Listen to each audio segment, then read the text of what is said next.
Teman-teman, Assalamualaikum warahmatullahi wabarakatuh. Baik, kita akan membahas tentang mengapa sih kita harus mempelajari atau melakukan apa yang dinamakan moderasi beragama. Nah, di dalam layar teman-teman sudah ada 3 poin besar mengapa sih kita harus melakukan moderasi beragama. Yang pertama adalah hidup beragama dalam masyarakat plural, teman-teman. Nah, di Indonesia ini teman-teman, kita tahu bahwa Indonesia adalah salah satu negara yang sangat multikultural, ya kan.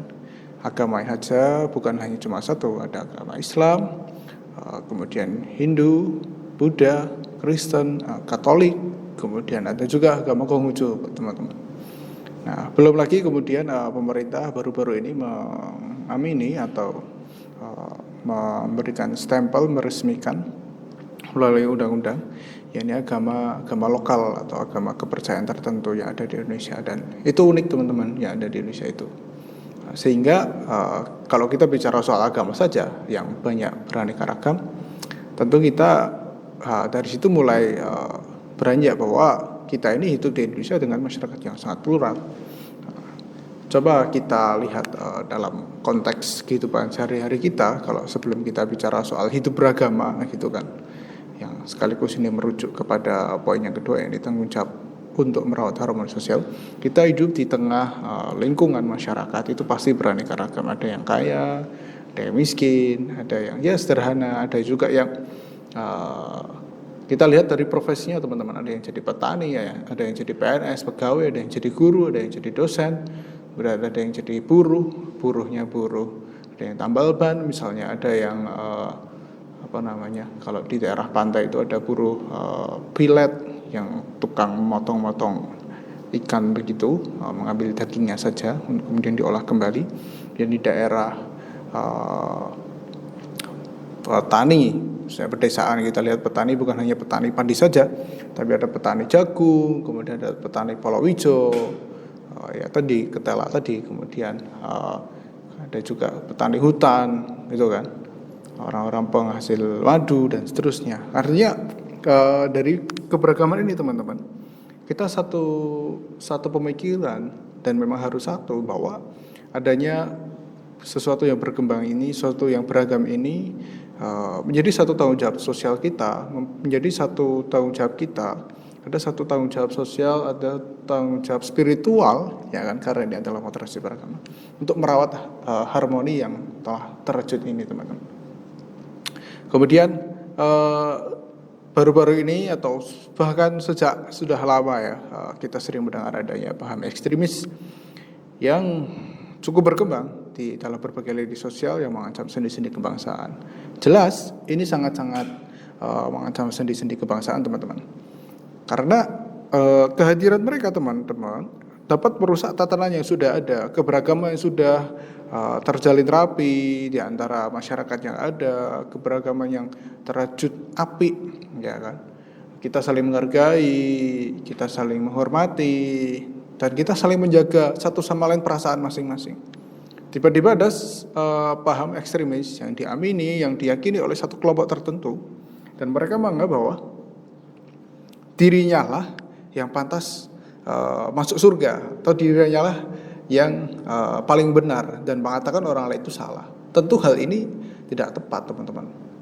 Nah, padahal ya kita tahu surga itu luas gitu kan, bukan surga sempit gitu, bukan seperti kalau kita mau beli kapling rumah itu atau perumahan, kita harus di situ sudah jelas kaplingnya ada 12 kapling, siapa cepat dia yang dapat gitu kan. Siapa yang cepat membeli kapling itu, siapa yang cepat melakukan DP di kapling itu, maka dia akan mendapatkan surga itu, bukan gitu, teman. Surga itu begitu luas, teman-teman. Iya kan? Seperti guru-guru kita menjawab, guru-guru kita menerangkan kepada kita bahwa kita perlu berjamaah untuk menuju surga gitu kan. Karena surga itu luas gitu. Dan saling tolong-menolong, bukan saling mengatakan dia kafir, dia pasti masuk neraka gitu. Tidak. Konteksnya adalah bagaimana kita harus hidup beragama, hidup berdampingan. Karena Kita saja hidup dalam konteks apa yang kita pakai hari ini misalnya. Teman-teman, saya pakai celananya yang buat siapa gitu. Atau dalam konteks misalnya hari ini yang kita tahu proses pembuatan baju itu tidak hanya dikerjakan satu orang, teman-teman. Satu buah baju itu tidak hanya dikerjakan satu orang.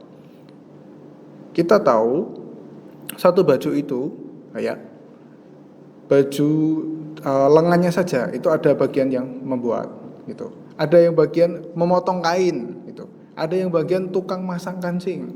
Ada yang bagian pasang kerah gitu. Ada yang bagian packing, ada yang bagian nyetrika, ada yang bagian menjualkan gitu. Sebelum menjual ada yang bagian mengantar dagangan menuju ke lokasi.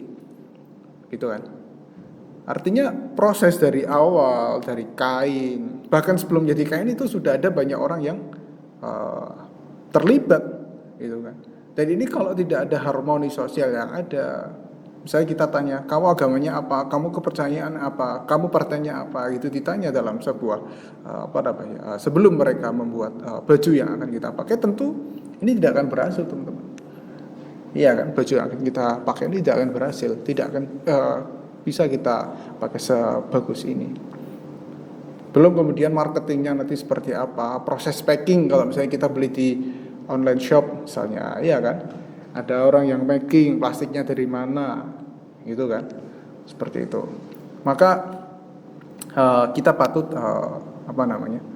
menghargai atas segala rahmat yang Allah berikan kepada kita, termasuk kita bisa hidup berdampingan dengan masyarakat. Begitu. Mengapa kita harus melakukan moderasi beragama?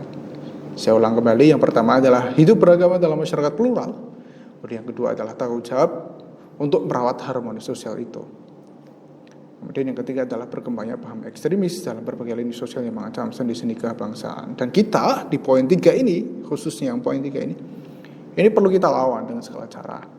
Bukan sebatas doa saja, tapi karena mereka sudah di berbagai lini kan, menyerangnya dan berkembangnya sudah berbagai lini, tentu kita perlu melakukan hal-hal yang menarik, hal-hal yang bisa kreatif, yang bisa menangkal adanya paham ekstremis itu.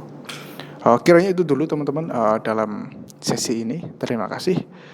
Semoga bermanfaat. Wassalamualaikum warahmatullahi wabarakatuh.